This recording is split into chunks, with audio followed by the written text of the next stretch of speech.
नमस्कार दोस्तों, स्वागत है आप सभी का हमारे चैनल ओम भक्ति स्टोरी पर।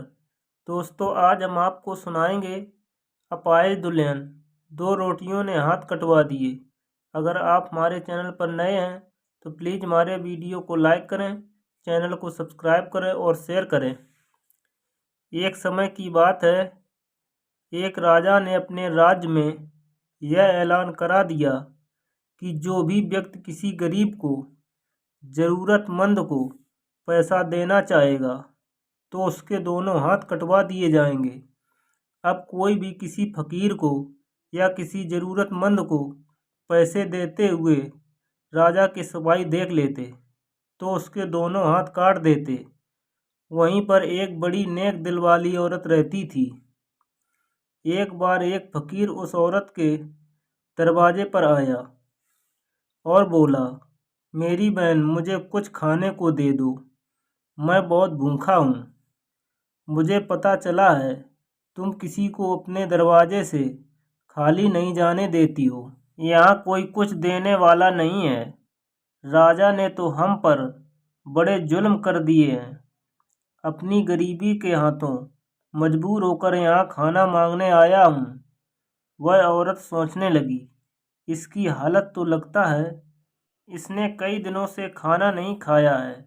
यदि मैं इसे खाना दूंगी तो राजा मेरा हाथ कटवा देगा, और यदि यह फकीर यहाँ से भूखा चला गया तो भगवान के सामने मैं क्या मुंह दिखाऊंगी।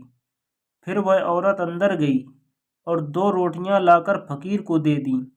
तब फकीर दुआ देते हुए बोला, बेटी देखना, ये 2 रोटियां तुमने मुझे दी हैं, ये तुम्हें एक दिन मुसीबतों से बचाएंगी।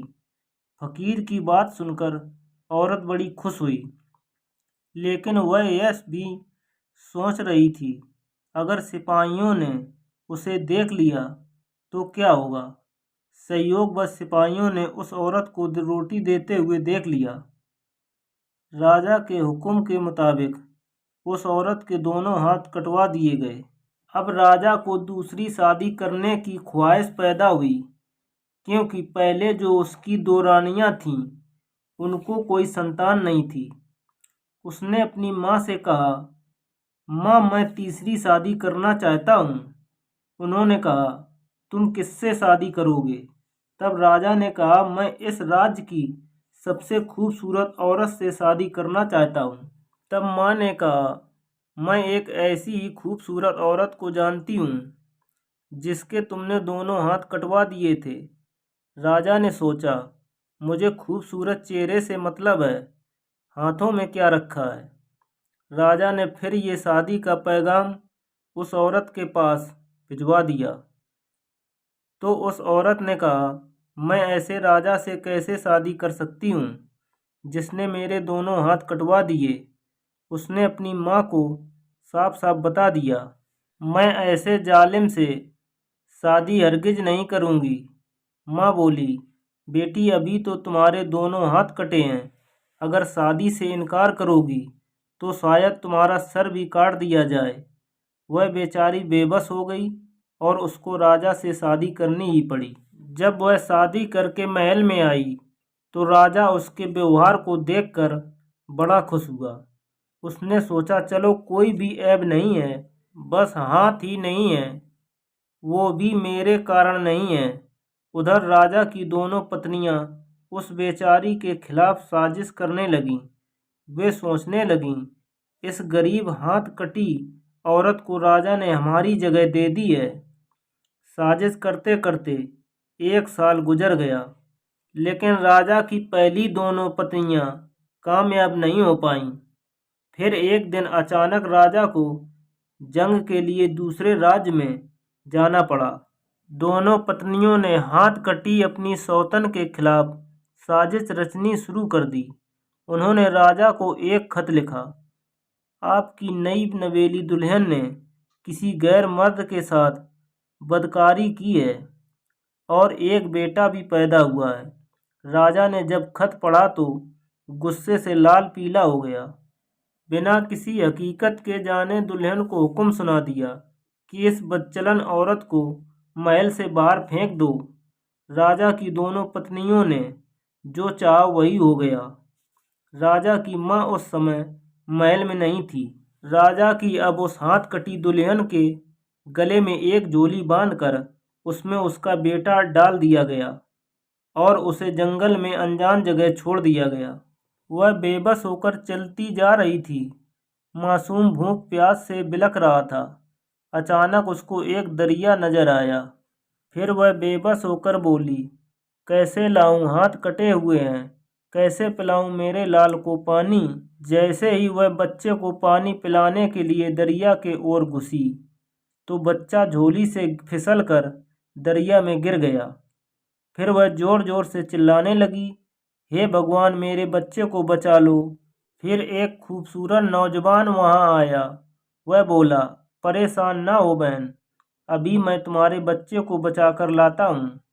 उस नौजवान ने दरिया में कूदकर बच्चे को बचाया और लाकर माँ की झोली में डाल दिया। फिर उस औरत ने पूछा, तुम कौन हो भाई, जो इस वीरान में मेरी मदद करने के लिए आ गए हो। वह नौजवान बोला, मैं वही रोटी हूँ जो तुमने भूखे फकीर को अपने हाथों की चिंता किए बगैर दी थी। भगवान ने तुम्हारी मदद के लिए हमें आज यहाँ भेजा है। तुम्हारी एक दुआ कबूल हो गई है। क्या तुम चाहती हो कि तुम्हारे हाथ वापस आ जाएं? वह बोली, हाँ, क्यों नहीं। तब नौजवान ने आसमान की तरफ हाथ फैलाए और भगवान से विनती की, हे भगवान, अपने बंदों को इस लालच से बचाना। ये अपने बच्चे को पालेगी, इसके दोनों हाथ लौटा दो। ऐसा चमत्कार हुआ कि उस औरत के दोनों हाथ वापस आ गए, जैसे हाथ कटे ही ना हो। वह हाथों को देखकर आंसू बहाने लगी और भगवान को शुक्रिया कहने लगी। उधर जब राजा वापस महल में आया तो उसकी माँ ने सारी कहानी सच बताई।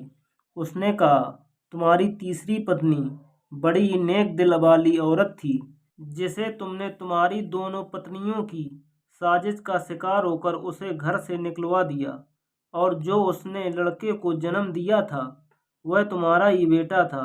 जाओ अपनी पत्नी को ढूंढो और अपने बेटे को ढूंढो। सिपाहियों को राजा ने फौरन हुक्म दिया कि जाओ मेरी तीसरी पत्नी को जल्द से जल्द ढूंढो। चंद रोज के बाद ही वह उन सिपाहियों को मिल गई। राजा ने उससे माफ़ी मांगी और कहा, मैं तुम्हारा गुनहगार हूँ, मुझे मेरे बेटे से अलग मत करो। तब उसकी तीसरी पत्नी ने कहा, सबसे पहले आपने जो यह ऐलान करवा रखा है उसे बंद कीजिए। खाना देने से मानव की बलाएं टलती हैं। अब राजा ने ऐसा ही किया। अब राजा और रानी दिल खोलकर खैरात देने लगे। राजा को देखकर राज के अमीर लोग भी खैरात बांटने लगे, भूखों को खाना खिलाने लगे। इस तरह राजा का घमंड टूट गया और राजा और रानी खुशी खुशी रहने लगे। तो दोस्तों, अगर आपको हमारी कहानी अच्छी लगी हो तो प्लीज़ हमारे वीडियो को लाइक करें, चैनल को सब्सक्राइब करें और शेयर करें। धन्यवाद।